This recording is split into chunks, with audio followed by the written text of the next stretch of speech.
Hello friends, welcome to learn services. This is Ram Soni. आज हम discuss कर रहे हैं इंडिया इनइक्वालिटी रिपोर्ट 2022 के बारे में। डिजिटल इंडिया में इस समय एक बहुत बड़ा इनइक्वालिटी देखने के लिए मिलता है, एक बहुत बड़ा गैप देखने के लिए मिलता है दो विशेष वर्गों के बीच में।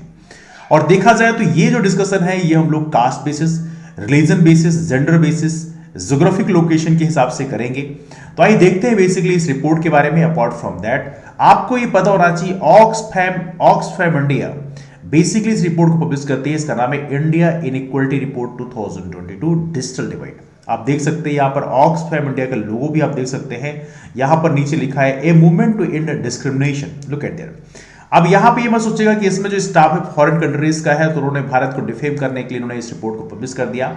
It's not like that. आप देखेंगे यहां पर जो मेन सीईओ हैं या डायरेक्टर्स हैं, डायरेक्टर ऑपरेशंस हैं, they are basically Indian. Now look at their India inequality report 2022 में, जो कि एक एनजीओ है ऑक्सफैम इंडिया जिनके द्वारा पब्लिश किया गया है। तो डिफरेंट सेक्टर्स जैसे कास्ट बेसिस क्या हमारे यहाँ डिवीजन किस तरह से हमारे यहाँ है, इनइक्वालिटी किस तरह से है, रिलीजन में क्या है, जेंडर में क्या है, क्लास में क्या है, ज्योग्राफिक लोकेशन में क्या है, इन सभी चीजों के बारे में डिस्कस किया गया। बेसिकली हमारे यहाँ क्या है कि जो एक बड़ी समस्या है वो ये है कि हम लोग कभी भी जो मेजर इश्यूज हैं उसको डिस्कस भी करना नहीं चाहते हैं। जैसे यदि हम बात करें कास्ट में जो डिस्क्रिमिनेशन है वो आज देश के लगभग कोने कोने में देखने के लिए मिलता है। शहरों में हो सकता है छुआछूत की समस्या थोड़ी कम देखने के लिए मिलती हो, लेकिन गांव में छुआछूत की समस्या आज भी प्रॉपर तरीके से व्याप्त है। और ये बहुत बड़ी समस्या है, ये कोई छोटी समस्या नहीं, that's a major problem. Nobody is interested discuss about that one. गांव में देखा जाए तो जिनके साथ छुआछूत होता है उनको पता भी नहीं चलता कि उनके साथ गलत हो रहा है, तो बेसिकली उसके हैबिचुअल भी हो जाते हैं। तो कहीं ना कहीं यहां पे बहुत ज्यादा मास अवेयरनेस की जरूरत है and we need to work on that. Religion की बात करें, रिलीजन में एक्चुअली ये बात सही, कुछ कम्युनिटीज के खिलाफ में नेगेटिव माइंडसेट क्रिएट किया जाता है। जैसे सचर कमेटी की रिपोर्ट यदि देखें तो वहां पर बताया गया था कि मुस्लिम की कंडीशन हमारे देश में, जो कि one of the largest minority है, they are having more than 60% population in India, तो उनकी जो कंडीशन है शेड्यूल्ड ट्राइब से भी बदतर है। तो सचर कमेटी की रिपोर्ट यहां पर कुछ हैरान करने वाली है, जहां पर बताता है कि मुस्लिम्स की कंडीशन हमारे देश में बद से बदतर चल रही है। तो राइट नाउ वहां पर भी एक बहुत बड़े चेंज करने की आवश्यकता है। जेंडर की बात करें, जेंडर में बहुत बड़ा डिफरेंस देखने के लिए मिलता है। जितने भी टॉप ऑर्गेनाइजेशन आप देखोगे तो वहां पर जो सीईओ हैं या टॉप पोस्ट में आपको वुमेन नजर ही नहीं आएंगी। तो यहां पर एक बहुत बड़ा जेंडर गैप देखने के लिए मिलता है, जिसमें बहुत ज्यादा चेंज करने की आवश्यकता है। ज्योग्राफिक लोकेशन में भी देखा जाए तो यहां पर भी देख सकते हैं, ये शहरों में तो फैसिलिटीज मिल जाती है लेकिन गांव में कई बार फैसिलिटीज नहीं मिलती हैं। गांव में कई बार देखा जाता है कि हम लोग कुछ अननेसेसरी इश्यूज को जरूर एग्जेजरेट करते हैं, लेकिन जो रियल इश्यूज होते हैं हमारे सोसाइटी के, वहां पर हम पहुंच भी नहीं पाते। जैसे हमारे देश में हेल्थ की बात करें तो कई बार ऐसा देखा जाता है गांव में आप चले जाइए तो 20-20, 25-25 किलोमीटर में कोई भी एक प्रॉपर सर्टिफाइड डॉक्टर नहीं मिलता है। कई बार ये देखा जाता है कि गांव में देखा गया है कि यदि आपको 11वीं-12वीं पढ़ना है, 9वीं 10वीं 11वीं-12वीं पढ़ना है, तो आपको बेसिकली 20-20, 22-22 किलोमीटर, 30-30 किलोमीटर ट्रैवल करके शहरों में जाना पड़ता है, तब जाके वहां पे एक स्कूल होती है। कई बार जो नगर परिषद के इलाके होते हैं, जो कि एक ट्रांजिशन एरिया होती है जहां पर प्रॉपर तरीके से कॉलेज होना चाहिए, लेकिन वहां पर कोई भी कॉलेज नहीं होता है। तो कहीं ना कहीं हमारे देश में जो रियल इश्यूज है उसको एड्रेस करने की बजाय कई बार ऐसा होता है जो लीडर्स होते हैं, पॉलिटिकल लीडर्स होते हैं, वो अपनी पोजीशन को बनाए रखने के लिए अननेसेसरी इश्यूज को लेके आते हैं और वहां पर जो रियल इश्यूज हैं वो एड्रेस ही नहीं हो पाते। एनीवेज में ओपिनियन आपकी क्या है, आप नीचे कमेंट करके जरूर बताएं, डिस्कस करते हैं इसके बारे में। तो यहां पर कुछ महत्वपूर्ण हाइलाइट्स हैं। पहला हाइलाइट है जेंडर डिवाइड। देखिए हमारे देश में जेंडर डिवाइड एक बहुत बड़ा इशू है। आज भी देखिए मेल और फीमेल में बहुत बड़ा डिफरेंस नजर आता है। मेल चाइल्ड की चाहत समाज में आज भी व्याप्त है, जो कि एक बहुत बड़ी समस्या है। और कहीं ना कहीं बहुत सारी समस्याएं हैं, जैसे डॉरी की समस्या है, that's one of the big problem right now in the society. तो यहां पर देखा जाए तो women constitute only 1/3 of the internet user in India. Digital India के स्पेस में यदि आप देखेंगे तो यहां पर वुमेन का जो कंट्रीब्यूशन है केवल 1/3 है। मतलब 100 लोगों में यदि 60 लोग जो हैं, 60 मेल मेंबर यदि इंटरनेट का इस्तेमाल कर रहे हैं तो वुमेन केवल 20 इस्तेमाल, मतलब 1/3 का डिफरेंस है। That's big one. तो 61% of men owned mobile phones compare to just 31% of women 2021। Okay, यहां पर थोड़ा डिफरेंस है। यहां पर आप देखना 61% मेल के पास है यदि मेल यूजर्स हैं, तो 31% वुमेन ही बेसिकली यहां पर मोबाइल फोन की यूजर है। तो एक प्रकार से यहां पर आपको बड़ा जेंडर गैप देखने के लिए मिल रहा है। दूसरा यहां पे rural urban divide. Rural urban divide में देखें तो 31% ऑफ द रूरल पॉपुलेशन, गांव में 31% जो आबादी है वही सिर्फ इंटरनेट यूज कर पा रही है। वहीं पे यदि आप शहरों की बात करें तो वहां पर लगभग 61% लोग जो है इंटरनेट का इस्तेमाल कर रहे हैं। देखिए, इंटरनेट गांव में ना होने की एक वजह और भी है, कई जगह प्रॉपर तरीके से इंटरनेट काम भी नहीं करता। That's also one of the concern. दूसरी बात, गांव में यदि आप देखेंगे तो बहुत सारे लोगों के पास स्मार्टफोन आज भी नजर नहीं आता है। लोगों को जरूर लगता है कि नहीं नहीं हर किसी के पास स्मार्टफोन पहुंच गया है, लेकिन बेसिकली ऐसा नहीं है। गांव में आप जाएंगे तो बहुत बड़ी पॉपुलेशन के पास अभी भी स्मार्टफोन, क्या सिंपल फोन भी उनके पास नहीं होता, उसे भी अफोर्ड नहीं कर पाते। तो कहीं ना कहीं ये एक बड़ा गैप देखने को मिलता है। महाराष्ट्र की बात करें तो Maharashtra as of now India का one of the developed state है। तो महाराष्ट्र में जरूर यहाँ पर हाईएस्ट इंटरनेट पेनिट्रेशन है, बहुत ज्यादा वहां पे लोग इंटरनेट का इस्तेमाल करते हैं। लेकिन वहीं पे बिहार जैसे राज्यों की बात करें, यहाँ पे बहुत बड़ा गैप देखने को मिलता है। तो कहीं ना कहीं ऐसे राज्यों को भी अपने राज्य में लिटरेसी, डिजिटल लिटरेसी क्रिएट करने की जरूरत है। देखिए, लिटरेसी से बहुत बड़ा बदलाव नहीं होगा, लेकिन जब तक आप हायर एजुकेशन की तरफ सामने वाले का रुख नहीं करेंगे तब तक जाके आपको बहुत बड़ा बदलाव नहीं मिलेगा। और हायर एजुकेशन की तरफ ले जाने के लिए जरूरी है कि आपको इंफ्रास्ट्रक्चर में काम करना पड़ेगा।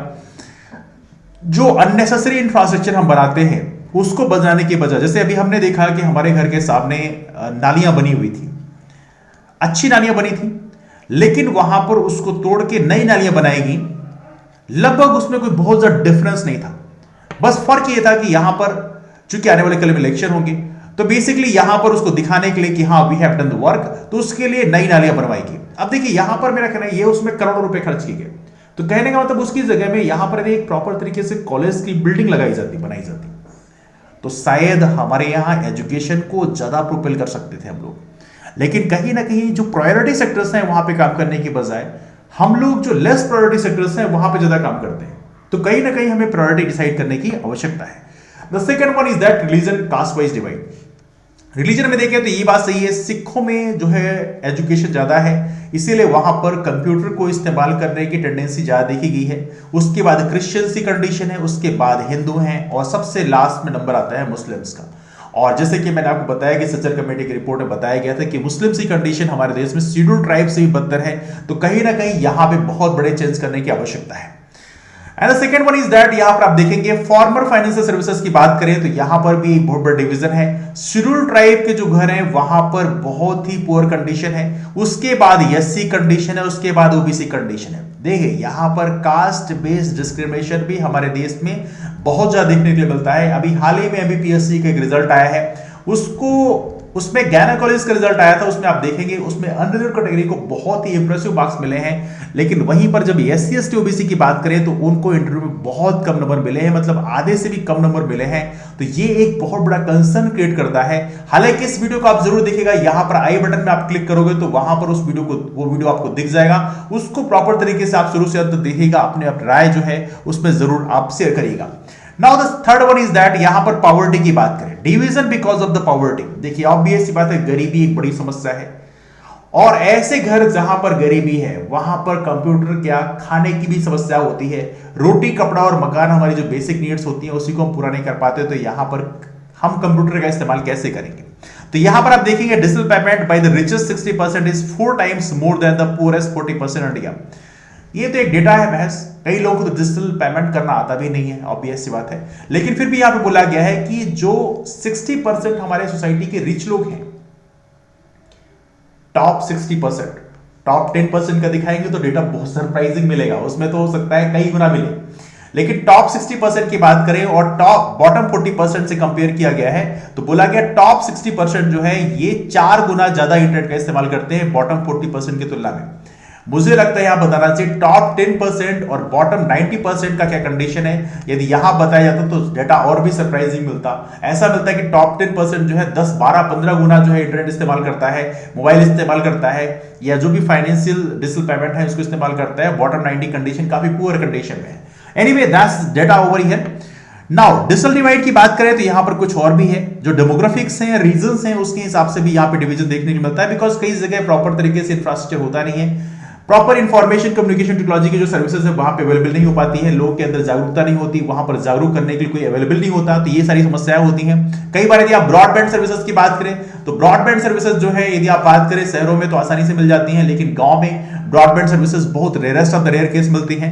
गांव में तो कई बार ब्रॉडबैंड सर्विसेज अवेलेबल ही होती हैं। नगर परिषद के कुछ इलाकों में ब्रॉडबैंड की छुटपुट सर्विसेज मिलती हैं, लेकिन जैसे ही हम स्विच करते हैं गांव की तरफ तो वहां पे ब्रॉडबैंड सर्विसेज नहीं मिलती है। तो ऐसी कंडीशन में इंटरनेट के लिए लोगों को जागरूक करना बहुत ही मुश्किल काम हो जाता है। एनीवे, यहां पर कुछ महत्वपूर्ण डिटरमिनेंट्स बोले गए हैं। यदि आप यूपीएससी या पीएससी जैसे एग्जाम को दे रहे हैं तो वहां पर ये टॉपिक बढ़िया है। यहां पर आप बता सकते हैं कि कौन कौन से डिटरमिनेंट्स हैं डिजिटल डिवाइड के लिए रिस्पॉन्सिबल हैं। तो पहला टर्म लिखा गया है लो literacy, income levels. Low income levels भी एक बड़ा रीजन हो सकता है। देखिए, ये बात सही है कि इस टर्म को यहां पर लिखा गया है, लेकिन बेसिकली देखा जाए तो महज लिटरेसी से काम नहीं चलेगा। We need a digital literacy. लोगों को पता होना चाहिए कि मोबाइल कैसे इस्तेमाल करते हैं, तब जाकर लोग जो हैं प्रॉपर तरीके से मोबाइल का इस्तेमाल कर पाएंगे, डिजिटल पेमेंट प्रॉपर तरीके से कर पाएंगे। हालांकि आज भी एक समस्या बनी हुई है कि बहुत जगहों में ऑनलाइन पेमेंट जो है एक्सेप्टेबल ही नहीं होता। हम लोग बहुत ज्यादा डिजिटल इंडिया की बात करते हैं, लेकिन बहुत बड़ी बड़ी दुकानों में कई बार देखा जाता है कि ऑनलाइन पेमेंट एक्सेप्ट ही नहीं करते। तो कहीं ना कहीं ये भी बड़ी समस्या है। हालांकि ऑनलाइन पेमेंट में एक ये भी होता है कि ऑनलाइन पेमेंट में चीजें जो हैं थोड़ी चेक्स में आ जाती हैं। आपने कितना पेमेंट रिसीव किया उसका प्रॉपर डेटा हो जाता है, लेकिन कई बार बहुत बड़ी बड़ी शॉप जो हैं जो कि डिजिटल इंडिया के कैंपेन को सपोर्ट करते हैं, even they do not accept the digital payments. Second one is that geographic restrictions हैं। ये भी एक बड़ा रीजन है, बिकॉज हमारे कुछ ज्योग्राफीज में ऐसा है कि वहां पे प्रॉपर तरीके से फैसिलिटीज हैं, लेकिन कुछ जगहों में फैसिलिटीज नहीं है। तो एक रीजन ये भी बनता है। Lack of motivation to use technology. जब आपको किसी के बारे में जागरूकता नहीं होती तो मोटिवेशन भी आपके अंदर नहीं होता। Apart from that, lack of physical access to technology का फिजिकल एक्सेस। जब आपके सामने कंप्यूटर है ही नहीं तो आप उसका इस्तेमाल कैसे करेंगे। और digital illiteracy is the reason. तो these are some of these reasons for the digital divide. Now digital divide को कैसे टैकल किया जाए, तो पहली बात तो अवेयरनेस लोगों के बीच में क्रिएट किया जाए। दूसरा लिखा है यहाँ पे इनहैंस डिजिटल स्किल्स। लोगों के लिए डिजिटल स्किल्स वहां पे प्रॉपर तरीके से लोगों को डिजिटल स्किल दिया जाए। लेकिन सबसे इंपॉर्टेंट है bridge to digital divide is create better infrastructure. Infrastructure की बड़ी समस्या है। शहरों में तो प्रॉपर इंटरनेट की फैसिलिटीज होती हैं, गांव में कई बार मोबाइल काम ही नहीं करता। मोबाइल का भी इंटरनेट तक इस्तेमाल काम नहीं करता। ब्रॉडबैंड के सर्विसेज मिलना तो बहुत दूर की बात है। ब्रॉडबैंड के सर्विसेज तो जैसे ही आप शहरों से स्विच करो गांव की तरफ, वहां पे नहीं मिलता। अभी तो बहुत सारे शहरों में भी प्रॉपर तरीके से ब्रॉडबैंड की फैसिलिटीज अवेलेबल नहीं है। हाँ, बीएसएनएल की सर्विसेज कुछ जगह अवेलेबल जरूर हैं, लेकिन अभी भी जिस तरह से इंफ्रास्ट्रक्चर मिलना चाहिए गांव में, उस तरह से अभी नहीं अवेलेबल है। इंडियन गवर्नमेंट क्या कर रही है, यदि आपसे पूछा जाए भारतीय सरकार क्या कर रही है, तो आप बता सकते हैं कुछ इनिशिएटिव यहां पे लाए गए हैं, लेकिन अभी भी इसको बेटर तरीके से इंप्लीमेंट नहीं किया सका है। अभी भी यहां पे बहुत बड़ा गैप देखने को मिलता है। प्रॉब्लम यह है कि हम लोग स्कीम तो ला देते हैं, लेकिन उसको इंप्लीमेंट प्रॉपर तरीके से नहीं करते। फिर भी ZAM20 है, ये कह सकते हैं एक इनिशिएटिव लिया है। Bharat net digital payments optical fibre network हम बिछा रहे हैं, तो आने वाले कल में शायद इसमें कुछ इंप्रूवमेंट हमें देखने को मिले। तो ये रहा हमारा डिजिटल इंडिया के बारे में डिस्कशन। पेज वाइंड अप करते हैं। आपके ओपिनियन क्या है आप नीचे कमेंट बता सकते हैं। आपको क्या लगता है कि हमारे देश में क्या इनइक्वालिटी। देखिए, ये जो डिस्कशन है ये प्रॉपर इनइक्वालिटी को डिस्कस नहीं कर रही है, ये डिजिटल डिवाइड के फॉर्म में इनइक्वालिटी को डिस्कस कर रही है। प्रॉपर इनइक्वालिटी को डिस्कस करने के लिए हम एक सेपरेट वीडियो बनाएंगे, वहां पर डिस्कस करेंगे कि हमारे देश में इनइक्वालिटी क्या है। बहुत सारे ऐसे अनछुए पहलू हैं जिनको हम डिस्कस करेंगे, लेकिन फिलहाल डिस्कशन को वाइंड अप करते हैं, मुलाकात करते हैं फिर। तब तक के लिए bye bye, take care, have wonderful day, keep moving forward and take care. And if you want to prepare for MPPSC, हमारा 15 दिसंबर से एक नया बैच कोर्स लॉन्च हो रहा है, उसे आप ज्वाइन कर सकते हैं। उसकी इंक्वायरी हमारा Telegram group Ram Soni MPPSC में कर सकते हैं। मुलाकात करते हैं फिर, तब तक के लिए bye bye, take care, have wonderful day, keep moving forward and take care.